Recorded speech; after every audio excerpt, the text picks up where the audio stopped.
Hello and welcome back to Rage Gaming and more Diablo 4 Season 7. Today we're covering the builds, the best build for each class right now. The basis of this is pretty simple, the current standing of pit builds with the highest clear on the leaderboard. Obviously a pit pushing build isn't always the best option overall, but it does give us a great place to start. So with that said, let's begin. We start with Spiritborn, who unfortunately has the lowest showings in the pit right now, just over tier 100s. On the PTR, we saw the updated and improved Razor Wings build doing work, only for them to nerf the way the scaling was bugged without enough to back it up post-nerf. This has forced Spiritborn players to do something really unfortunate and rely on the classic quill volley build that was so prominent back in Season 6. The difference to how strong it was back there compared to this version is staggering. Currently the lowest performing class of the season compared to the so brokenly strong version back in the previous season. So without spending too long on this pretty well-known concept then, Quill Volley is an almost ranged Spiritborn, relying on the unique quarterstaff Rod of Kepeleki, providing a setup and spend concept to guarantee critical hits for your quill volleys. There's a unique ring called Midnight Sun, which means when you quit you regain half your vigor spent too, resulting in a kind of infinite resource machine gun of these volleys. So it's the volley that's firing out these feathers in a cone, making enemies vulnerable, dealing increased damage per hit. But in a fun way, the build combines the use of multiple spirits, tying into the unique helm, Harmony of Ibuwaka, to increase output based on the amount of spirit types you're using. It all benefits from things like potent barriers for survivability, but it seems no matter what way you go, the output can't quite compete with the top contenders of Season 7. And it's a shame because they clearly wanted Razor Wings to do well, but didn't give it the boost it needed. That's part of why I think Spiritborn's so underplayed this season. You're just playing something similar to last time, but now it's so much weaker. So maybe they have some hope for some buffs in the mid-season patch. Next up then, let's talk Sorcerer, and their standout option that is killing it in the pit and actually working in open world content too, thankfully. Despite the fact that a new unique for ball lightning was introduced, Occult's Catalyst, it's actually a lightning spear that's doing the work same pit this season. That's a shame because the unique causes the balls to orbit you. They're obviously trying to get ball lightning to come back, but you know, it wasn't doing great in the PTR and seemingly not enough in launch. There was a facelift for Sorceress as a whole though, a ton of passive improvements to help out. It was in fact the most buffed class going into the launch of the season. Unfortunately, even though that's the case, we're still only seeing about tier 115 pit clears at this moment, where say the new ball lightning stuff with the new unique isn't being used at all. Instead, they're relying on a two-handed version of the splintering energy aspect. Those potent lightning spears are back, bouncing around packs of enemies and scaling the output based on your crit damage bonus stat. This relies on unstable currents to basically spawn in the lightning spears. But in the clever pit pushing version, they're using the simple aspect of inner calm on the amulet. You get a big damage bonus if you stand still for at least 3 seconds. So they're kind of setting up a group and then planting themselves in or next to it and going toe to toe with it. Probably a bad idea without the right setup though, so lots of setup and CC is involved. Freezing the enemies for a big damage bonus, and also, of course, things like Flame Shield and Ice Armor for plenty of protection. To help with this, I see this player using the Raiment of the Infinite, the unique that causes teleports to pull in enemies, helping you set up these packs of enemies and then destroy them by just standing still. So yeah, it's doing really well in AoE and getting to the boss pretty damn quick. But it's the pain of single target where this becomes an issue and the real challenge begins, where obviously you're not able to apply the same CC so effectively. For now, we'll see how this build progresses. And maybe again that mid-season patch will bring in some output benefits for Sorcerer. That's what it probably needs. Moving forward, let's talk about Rogue, which has had a surprise twist in its best build, at least from what I thought. When I heard they're fixing the bug scaling of Rain of Arrows, the ultimate skill that was the main build of the PTR, I thought it'd still be a good option, but maybe not the top pick, especially with how big of a deal they made the new Shadow clone out to be, where they're having it work like a minion would. You spawn it in with the same stats and setup you have in that moment, so it's a snapshot concept. Seemingly really potent, since it does work with imbuements and all kinds of buffs you could force into it. But maybe it's just turned out too consistently awkward to apply, or maybe the output's not as good as we hoped. The reason I question that comes down to the fact that the top pick clears right now all using Rain of Arrows after all, and the Shadow Clone ones are significantly behind. That's interesting because in the PTR, even with the overperforming bugged version of Rain of Arrows, it was doing great but not insane, I think around 130s, whereas in the live version we're seeing 120s and 125 clears, so it's not even that far behind. It's a surprise, but a welcome one because it's a fun and effective build to run. The core of it relies on a unique, the Word of Hakan, which causes Rain of Arrows to benefit from imbuements and Arrow Storm benefits. It'll also increase output against distant enemies for a multiplier, and with say the aspect of Arrow Storms as well as Vengeful Spirit aspect, you can be creating those storms en masse to synergize. That combined with effective CDR, you can consistently be using the ultimate, mixing in say the Sky Hunter unique, you can set up your reigns to deal massively increased crits, which will work well with a unique ring, Pit Fighter's Goal. That increases your crit damage after using Smoke Grenade, so yeah, a little bit of setup and then some really strong Rain of Arrows to follow. Interestingly, we're seeing a lot of use out of Twisting Blades in combo with that setup. There is that unique called Beastfall Boots, which triggers after using Rain of Arrows. It means your next core skill, like Twisting Blades, will consume all energy to deal increased output.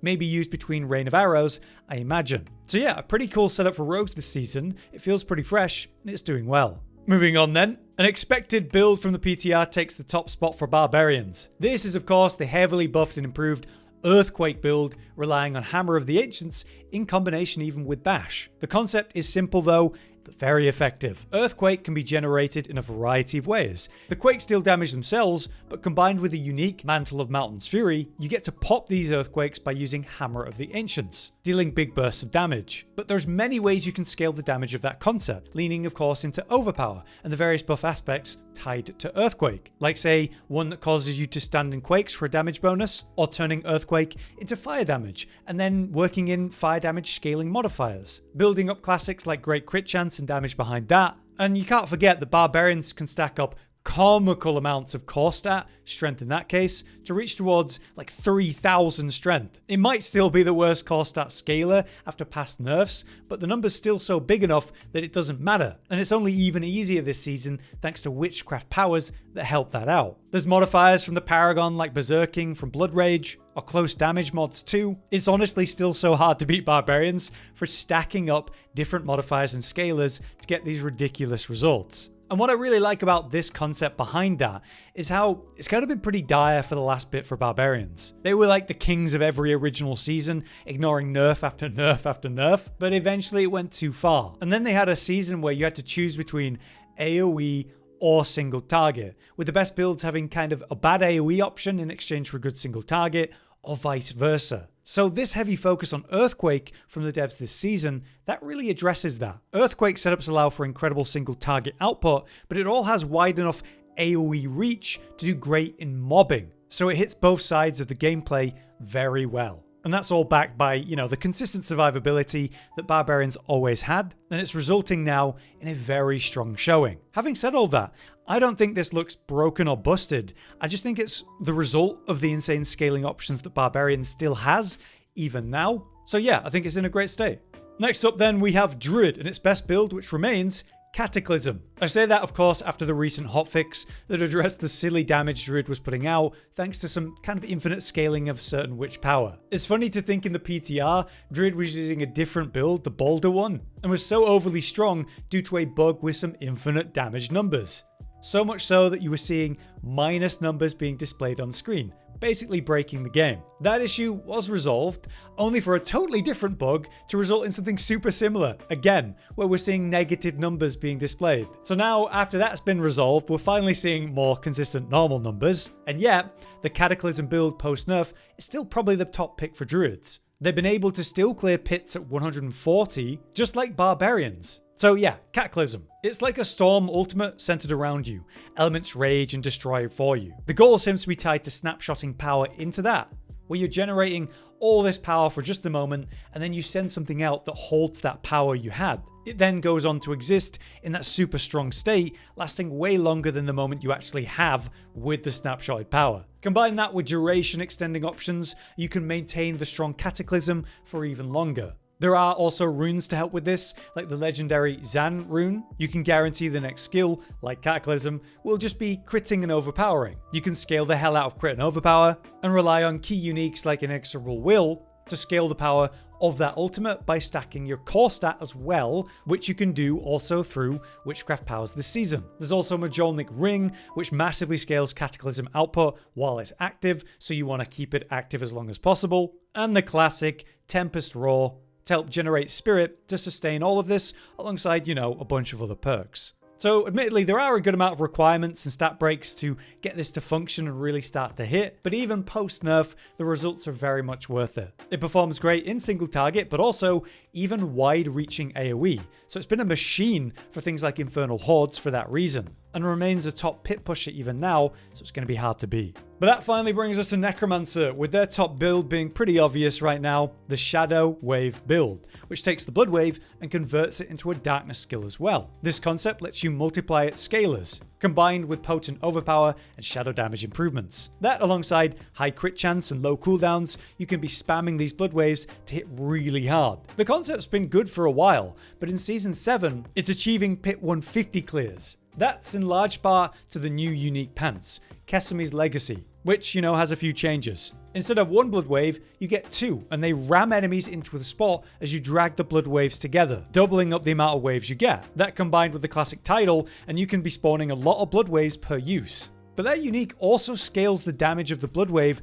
the more you hit the same target with these waves, so it snowballs against enemies that are going to survive long enough for you to keep doing that. Therefore, it's really potent in pit and high pit levels, because the more health the enemy has, the more you can scale that output. There are many perks to this concept then, like how it heavily leaves into maximum health and fortify, letting you kind of naturally build a lot of survivability at the same time. Not to mention the damage reduction you get from upgraded Blood Wave, and you're spamming it anyway. They also introduced that 5th level of an ultimate skill getting a new perk right, and for Blood Wave, it gets a really potent perk. The damage is increased by a multiplier based on your damage while healthy stat, also your damage while fortified stat, and you can build up both of these quite heavily through the paragon and even tempers on your gear. So there are many damage buckets and multipliers and scaling options you have to really enhance this power, and it only gets stronger the more times you spam this into a single target. The base of it's enhanced by the really short cooldown of the ultimate thanks to different aspects and setups, and the way that it naturally groups enemies together also makes it pretty damn incredible for mob clear as well as that sustained single target. Witchcraft powers have been pretty amazing for it too, stacking up the stats. Yeah, all of it's just resulted in this incredible build and what was Sim, the best of the season. But that brings me to the end.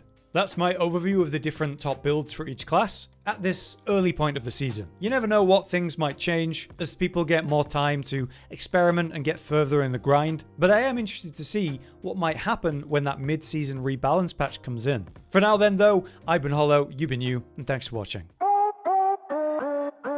Josh, Cotton, and Hollow with the videos, dropping the humor like a hammer on your tippy toes, bringing entertainment on a daily arrangement to take our insanity and turn it into entertainment. Yes, I said entertainment twice, to reiterate that it is nice to look into your faces on a mostly daily basis when you let us in your homes to make the whole world a stage. Goodbye.